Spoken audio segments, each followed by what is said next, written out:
এই মুহূর্তে যে খবরের দিকে নজর রাখবো, মধ্যমগ্রামের কেন্দ্রীয় বাহিনীর বিরুদ্ধে মারধরের অভিযোগ। আরো একবার আপনাদের জানিয়ে রাখি, মধ্যমগ্রামে কেন্দ্রীয় বাহিনীর বিরুদ্ধে মারধরের অভিযোগ। আমাদের প্রতিনিধি সমীরণ পাল আমাদের সঙ্গে রয়েছেন।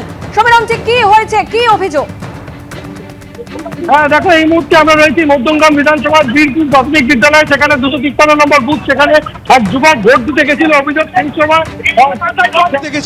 সেই সময় কি বিএসএফ মেরেছে। ভোট দিতে গিয়েছিল, ভোট দিতে গিয়ে আমার বাড়ি, এটা আমার বাড়ি।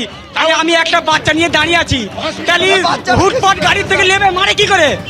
মারে কি করে? বাচ্চা হ্যাঁ, মারে কি করে? বাচ্চা মারা যেত। তাহলে আমরা কোথায় যাবো? এই তো আমাদের বাড়ি। বাচ্চাকে মারলো, এই যে বাড়ি মারলো। স্যার মেরেছে, ওর পকেটে ফোন ছিল, ফোনটা ও রাখতে গেছে, ঠিক আছে।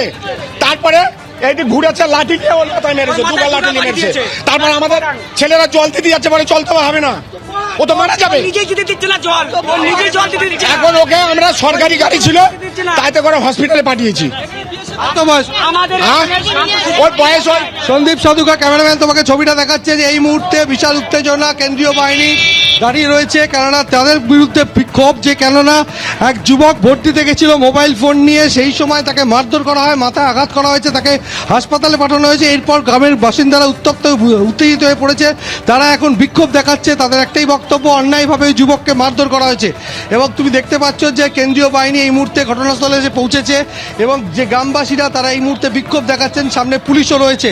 এই যে ঘটনা আজকে 253 নম্বর বুথ মধ্যমগ্রাম বিধানসভা বীরপুর প্রাথমিক বিদ্যালয়, সেখানে ওই যুবক ভোট দিতে এলে তখন তার সঙ্গে মোবাইল ফোন ছিল, সেই মোবাইল ফোনে ভিডিও করছিল, সেই ভিডিও করার সময় তাকে মারধর করা হয়, এমনটাই অভিযোগ। এবং এই মুহূর্তে গ্রামবাসীরা বিক্ষোভ দেখাচ্ছে ওই গ্রামের মধ্যেই। ধন্যবাদ সমীরণ।